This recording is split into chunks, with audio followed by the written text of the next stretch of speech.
Ibu, bapak, saudari, saudara, rekan-rekan muda, dan adik-adik sekalian dimanapun kalian berada, bertemu kembali dengan saya Romo Tino SSCC di dalam catatan pesiarah. Di dalam perjalanan kehidupan kita, seringkali kita menghadapi yang namanya hambatan, persoalan hidup dan penderitaan. Tetapi janganlah kita menganggap penderitaan dan persoalan hidup kita sebagai hukuman. Mari kita belajar dari tokoh-tokoh orang beriman yang menjadikan persoalan dan tantangan hidup sebagai proses untuk pendewasaan iman kita sebagai murid-murid Kristus. Karena Tuhan kita adalah Tuhan yang maha belas kasih. Ia datang untuk melayani dan menyembuhkan. Sebelum kita mendengarkan permenungan dari catatan pesiarah, marilah kita membuat tanda kemenangan Kristus. Dalam nama Bapa dan Putera dan Roh Kudus. Amin. Allah Bapa sumber segala berkat, Engkau telah memberkati umat-Mu menjadi bangsa yang besar. Berkatilah gereja-Mu agar senantiasa tumbuh dan berkembang sebagai tanda dan sarana keselamatan-Mu di dunia ini. Buatlah kami senantiasa semakin dewasa dan berani untuk senantiasa melayani sesama kami yang sedang dalam kesulitan. Dan buatlah kami lebih bijaksana di dalam mengambil langkah di setiap persiaran hidup kami. Demi Kristus Tuhan dan pengantara kami. Amin. Ibu, bapak, saudari, saudara, rekan-rekan muda, dan adik-adik sekalian yang terkasih. Ada banyak di antara kita, Anda dan saya, mulai mengeluh, mulai merasa ditinggalkan Tuhan, mulai merasa khawatir dan bahkan cemas, karena sepertinya masa pandemi COVID-19 di negara kita ini semakin lama semakin memburuk. Hanya karena ketidaktaatan, hanya karena keangkuhan, dan hanya karena kesombongan dari masing-masing pribadi kita yang seringkali menganggap remeh persoalan hidup kita. Tetapi mari kita belajar dari kitab Kejadian. Yakub yang bersukacita karena bisa memenangkan penderitaannya, karena dia bisa memenangkan pergulatannya. Setiap orang, Anda dan saya, kita semua memiliki persoalan hidup. Tetapi yang membedakan adalah cara pandang kita menghadapi persoalan itu. Apakah kita larut di dalam penderitaan dan akhirnya rasa cemas, rasa kecewa menjadi ratu dan raja di dalam hati kita sehingga kita tidak memiliki semangat hidup lagi. Ibu, bapak, saudari, saudara, rekan-rekan muda, dan adik-adik sekalian, Tuhan sudah memberikan segala kemampuan, talenta pada diri kita masing-masing. Jika kita mau, cara pandang kita diubah, dan dengan cara berpikir yang positif, kita akan mampu. Tuhan tidak pernah memberikan persoalan hidup yang melebihi kapasitas atau kemampuan kita sebagai seorang manusia. Ibu, bapak, saudari, saudara, rekan-rekan muda, dan adik-adik sekalian yang terkasih.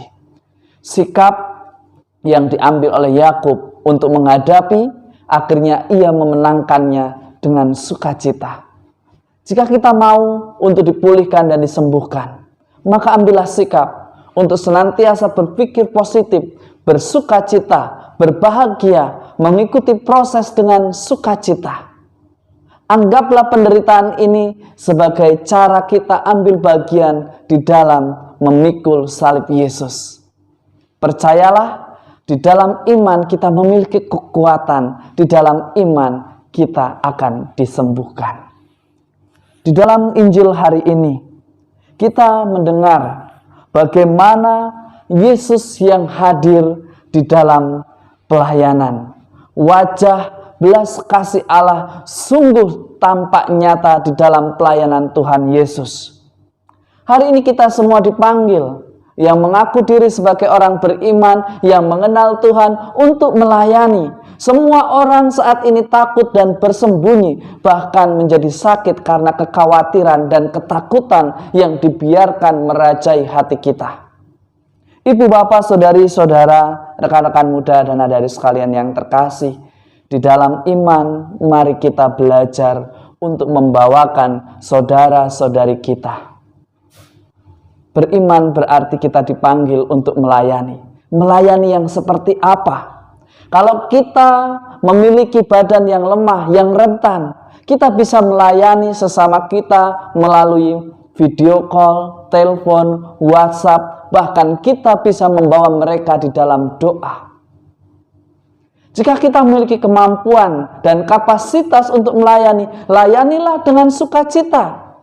Jangan karena kekhawatiran, ketakutan, akhirnya kita tidak mau melayani. Padahal kita tahu cara mana yang tepat dan benar tanpa harus melanggar prokes untuk membantu sesama kita. Jadi benarlah apa yang dikatakan oleh Yesus hari ini. Tuayan memang banyak, tetapi sedikitlah pekerjanya. Saat ini begitu banyak orang bergelimpangan jatuh sakit, tetapi bagaimana orang yang mau menolong? Ada banyak ketakutan-ketakutan yang akhirnya kita menjadi apatis.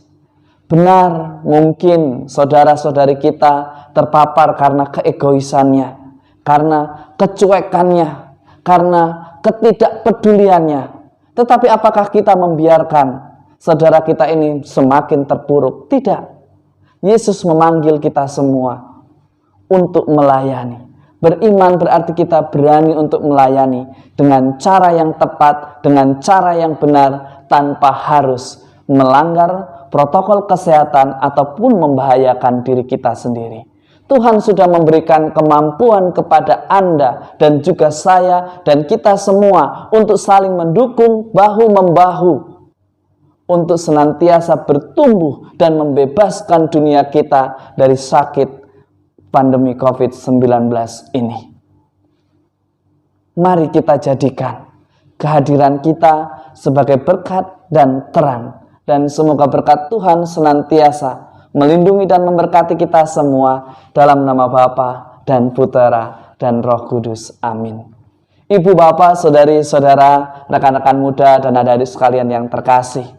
Beriman berarti kita dipanggil untuk melayani. Melayani dengan tetap berdoa, dengan tetap bersukacita, dan mentaati 5M. Memakai masker, mencuci tangan, menjaga jarak, menghindari kerumunan, dan mengurangi mobilitas ketika tidak ada sesuatu yang mendesak. Sekali lagi, berdoalah dan berbahagialah. Karena itulah cara kita memiliki cara pandang yang positif di dalam menghadapi persoalan hidup kita. Tuhan memberkati. Amin.